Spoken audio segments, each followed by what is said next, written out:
حافظون، وہ لوگ جو اپنی شرمگاہ کی حفاظت کرتے ہیں۔ حضور غوث پاک رضی اللہ تعالیٰ عنہ فرمایا کرتے تھے، دو چیزیں انسان اپنی سنبھال لینا، ایک پیٹ اور ایک شرمگاہ، تو فرماتے تھے ولایت اس کے بڑی قریب آ جاتی۔ ہم نہ ان لذات میں الجھ جاتے ہیں۔ سیانے بندے روٹی کمر سیدھی کرنے کے لیے کھانی چاہیے، زبان کے ذائقے کے لیے نہیں کھانی چاہیے۔ یہ زبان کا ذائقہ لگ جائے یہ کہیں کا نہیں چھوڑتا انسان۔ اپنی شرمگاہ کی جو لوگ حفاظت کر لیتے ہیں، کوئی بڑے سے بڑا گناہ کرنے سے بھی بندہ کافر نہیں ہوتا، بندہ کفر کرنے سے کافر ہوتا ہے۔ گناہ بڑے سے بڑا کرنے والا بھی گناہ گار ہے، کافر نہیں۔ لیکن بعض گناہ ایسے ہیں جو جس وقت بندہ کر رہا ہوتا ہے اس وقت وہ مومن نہیں ہوتا۔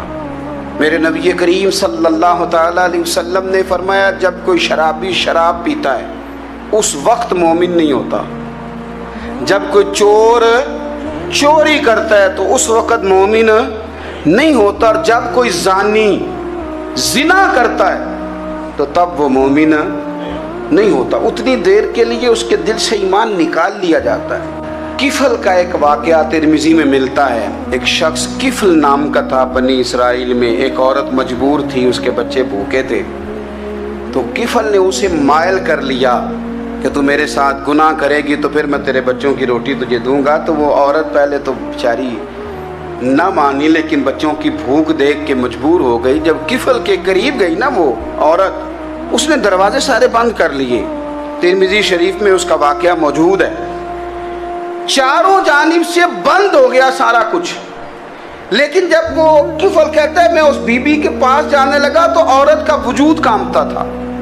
جس بندے کو گناہ کی طرف جاتے اس کی طبیعت میں ہیجان پیدا ہو تو معنی یہ ہے کہ ابھی ذہن پورا غلیظ نہیں ہوا، ابھی طبیعت پوری گندی نہیں ہوئی، ابھی ایمان کی بہت ساری قسمیں موجود ہیں، عورت کا وجود کانپتا ہے۔